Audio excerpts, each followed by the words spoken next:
I am Josh Kirby. This is the Kirby on Sports podcast. We have a very special guest from Shenandoah Hornets women's basketball as they get set for the ODAC tournament at the Wilkins Athletics and Events Center, facing off against Roanoke College and a player who has been a standout figure on the basketball team all this season, Maddie Kimble.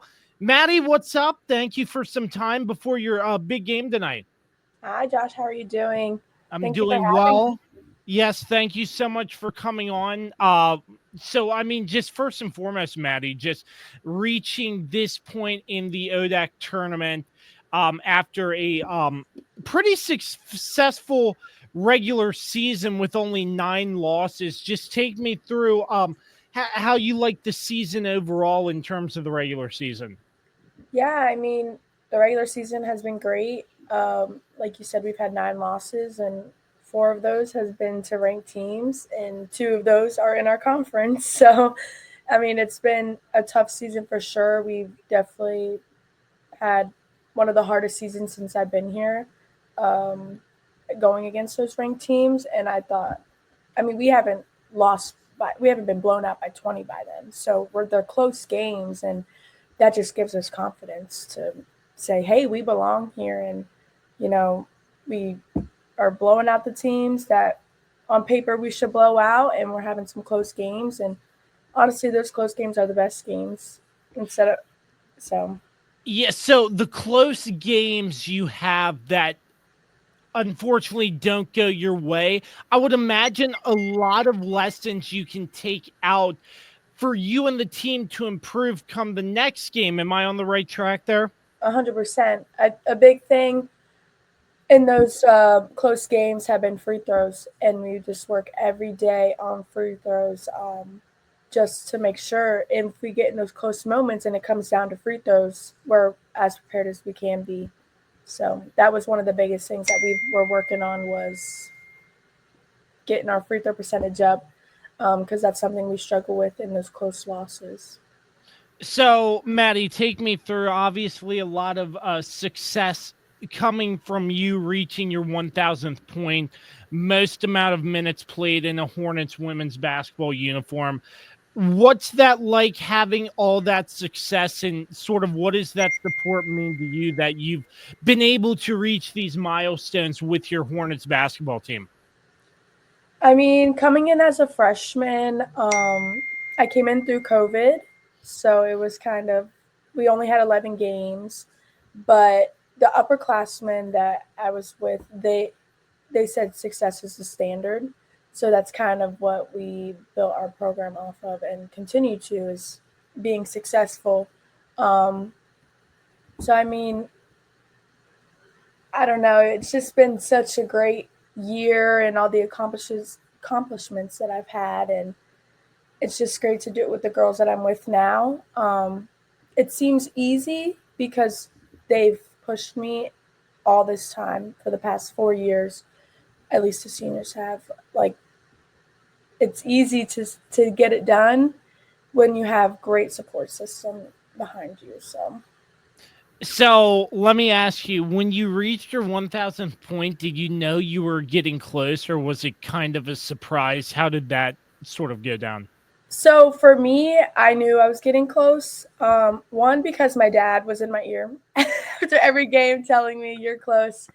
But honestly, most of the girls didn't know. They only knew from the announcement at the game, when they announced that I just reached my 1,000 points. And I kind of kept it low key because I didn't want it to affect anyone or make it seem like I was shooting more shots or something just to get the 1,000 points. I still wanted to play team basketball and let it come to me. So I think it was really funny. A bunch of the girls were like, "What's going on?" And then they announced, "Oh, Maddie just got her 1,000 point," and they're like, "Oh!" And then they all start hugging me and cheering. So it was very special, and it was very fun to be a part of that moment. And sort of the same question, but with the most amount of minutes played in a Hornets basketball uniform, did you know about that also, or was that sort of a surprise to you as well? Yeah, I knew about that. I've been working with some of the people in athletics on my downtime. and one of them being Carrick. He's the guy that keeps our record book and stuff like that. So he was like, "One more game, Maddie. As soon as the ball tips off, you'll be the person in the have played the longest in the uniform." So yeah, I knew starting that game that I was going to be that person. That is pretty cool to see. So just through those two milestones, sort of what are your emotions like that you've reached two pretty big milestones at Shenandoah? I'm obviously grateful. Like I wouldn't be able to do this without my team, my coaches, our athletic trainer Katie. She's been great. I mean, I am in my 5th year. I'm an old lady, so she's been definitely taking care of me. And I mean, I've just been so happy and just been seeing everything as a positive this year through those accomplishments, even through the lows. Like I have nothing but gratefulness in me and just being so happy to do it with the girls that I have been playing along with the 4 years I've been here. So, Maddie, just take me through being with this program. You mentioned this is your 5th year.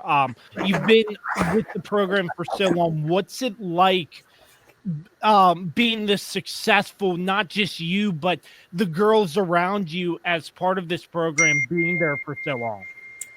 Yeah, I kind of touched on it earlier when I said like the upperclassmen my freshman year, like Olivia Wynell, Brooke Riley, all those girls. They were juniors my freshman year, and they just kept telling me success is the standard. And um, we read a book my freshman year, as we do every summer, called Legacy, and the main point of that book was leave your jersey in a better place. And we actually read it again this year for the girls that haven't read it. And me and Brooke Riley, she was another 5th year a couple years ago. We're the only two that have read it twice, and it was very special because freshman year Maddie and 5th year Maddie are two different people, so I'm reading it at a different perspective. But again, the main point was leave a jersey in a better place. And when I read that my freshman year, that was the whole goal, was to leave the jersey in a better place. And whether that's on the court or off the court, my relationships with the girls, coaches, anybody in the community, whatever it was, that was the ultimate goal, was to leave my jersey in a better place. And that's kind of how everyone is on the team now. Once you finish your career at SU, we have it in our locker room, leave the jersey in a better place, and everyone's name goes under it with their number. So it's pretty special. It means a lot to us. So, reading that book as a freshman and reading that book now, do you think your jersey is being left in a better place once your time at Shenandoah's up in your mind? I think so. I would like to think so, yes, especially getting that extra year in my 5th year and then just accomplishing what I've accomplished this year. Um, but there's definitely somebody that can come in and take all that. So I'm excited to see the next number 2 that comes on the court. Absolutely. So, Maddie, just to wrap this up, because I know we got to make sure you're prepared, focused for this ODAC matchup tonight at home against Roanoke. But just take us through, just in general, how your winter semester is going so far at Shenandoah and reaching the playoffs in basketball as well. Yeah, my semester as far as school, since I am a grad student, I only have one class. So I've been able to focus a lot more on basketball this semester. And I mean, I'm just very fortunate. A lot of the girls have to go to class at 2, 3 classes a day and then come to practice. Whereas I can watch film, prepare my body physically, going to the training room and stuff, and then going to practice. It's a different kind of vibe, and I really like it because I don't have to go to class. But it's been great. I mean, one class, minimum homework, can't ask for a better semester, honestly. As I wrap up I'm getting my digital marketing certificate here in May.